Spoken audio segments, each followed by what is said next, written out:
Hey Archery Talk, this is Lucas, and tonight I've got my preview / setup early impressions of the Bowtech Core SR. Now this is a bow I shot at the ATA show this year and I absolutely loved it. I am not normally the biggest fan of speed bows, but this bow did not feel like a speed bow to me. To be fair, I shot it in comfort settings. I'm gonna probably shoot it mostly in performance settings tonight because I'm gonna run this through the chronograph in a little while. And after I get this bow fully set up, and I'll talk about that a little bit later in the video. Let's talk a little bit about the specs on this bow. The Core SR has an axle to axle length of 33 inches, a brace height of 6 inches, and an IBO rated speed of 344 feet per second. What is unique about this bow is all the new Bowtech technology. So first up, that's brand new this year, is the center mass technology. So basically Bowtech now has a sight that will mount inside the riser, a la Matthews bows or the Hoyt bows that kind of have the Picatinny set up on the front. This kind of goes right through the riser. There's also the deadlock technology on the cams, which they've had for a number of years. If you don't know what deadlock is, it allows you to move the cams left to right along the axles, top and bottom, to really fine tune the bow. It is the best tuning method I've shot of any of the bows I've ever shot. We've also got time lock technology, which is a new one for me. I've not shot a Bowtech with that yet, although I believe that came out a year or so ago. And that allows you to time the cams without using a bow press. There's a little set screw and a screw at the top of the cam here that lets you make small adjustments so you can kind of get the cams properly timed together. I'm gonna imagine I'll be playing with that a little while longer. I'm gonna run this through the drawboard and we'll see where we stand. Maybe I don't need to touch it at all. And finally, there's the grip lock technology, and basically that's a simple way of saying that the grip is you can change the angle of it by moving this screw here, and you can kind of change your angle of the grip in or out, as flat or as angled as you would like it to be.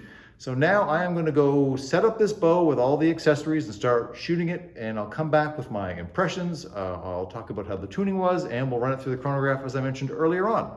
Let's get to work. I've got the bow now set up and ready to shoot. I threw on this Black Gold Pro Hunter using the Bowtech center mass technology. This was about as simple as a sight install you'll ever have. You just slide it in here, tighten one screw down, you're good to go. Works as you would expect it to. I've got a Ripcord Max arrow rest, which I have maybe going at just a hair left of center. So instead of 13/16, this may be closer to like 14 or 15/16, still within reason. And I've also got the cams using the deadlock technology moved a little bit to the right. So I had it, I was moving around testing which way it was flying best through paper. And I found this best kind of with the cams a little more to the right and the arrow rest a hair more to the left. I also played with the time lock a little bit. When I set this up, my bottom cam was hitting a little early. So I tweaked that and moved the bottom cam using the bottom version of that time lock and made some micro adjustments to the top until I got it set up how I wanted. You definitely can do that with twists if you have access to a bow press. If you don't, the time lock works great. No complaints with how that goes whatsoever. As for peep, I've got my Hamsky Raptor Pink 1/4 inch. It's the one I use on all my hunting bows. It's my favorite peep going. Tune-wise, as I mentioned, it was I had to play around with it with the deadlock a little bit to get it how I wanted it to go. But ultimately, I got my bullet hole, and it's shooting pretty well. So with the bow all set up, let's talk draw cycle. And I recorded a video just a little while ago walking you through how this bow feels drawing and letting it down. And keep in mind that I've got the Core SR here set up at 30 inches of draw length and 70 pounds of draw weight in the performance setting. That is as aggressive as this bow is going to feel. And this is a speed bow. So at 344 IBO, you're going to feel some of that for sure. The first 3/4 of the draw cycle is not bad, but then right there's a hump. So if you're kind of going slowly, you'll really feel it.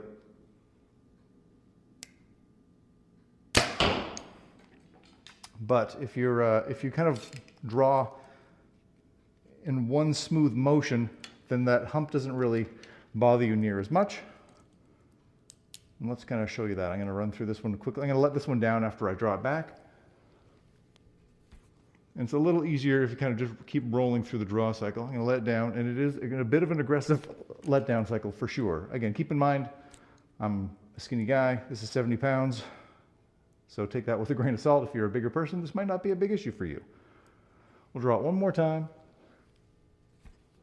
Again, just that once you're at full draw, it feels pretty comfortable. I do not want to relax here because the bow can get a little jumpy, at least for me.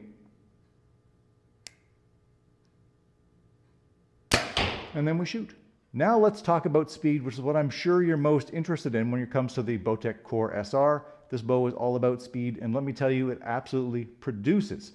I tested this bow with a 350 grain arrow and a 430 grain arrow. Again, both set up at 70 pounds with 30 and about 3/8 inches of draw length. It's running a little bit long. Bear that in mind. And with the 350 grain arrow, I saw average speeds of 342, 341, and 342 feet per second. That is blistering fast. That's 2 feet under the claimed IBO. Keep in mind we're 3/8 long on here, so maybe if this was 30 inches exactly, we're looking at more like 340, 339, kind of like, but that's incredible. No one gets within that close to their advertised speed almost ever, so I'm thrilled that the Bowtech performed like that. With the heavier 430 grain arrow, I am still getting a ton of speed, 311 and 310 feet per second. That is faster than I would actually like my hunting arrows to go. I don't like how broadheads tend to fly at that speed. I will likely use a heavier arrow with this, or maybe knock my weight down 5 pounds, or maybe even move the flip disc over from performance to comfort to again, knock down 8 or 9 feet a second typically when I do that. Archery Talk, I think that's about all I have for now. I will follow up with a long-term review in the coming weeks, and I will have this in a multi-bow shootout. I'm going to have 7 or maybe even 8 bows this year. This might be the biggest shootout I've ever done, so stay tuned for that. Thank you so much for watching. Please do like, share, and subscribe. It helps the channel an awful lot, and we'll see you soon.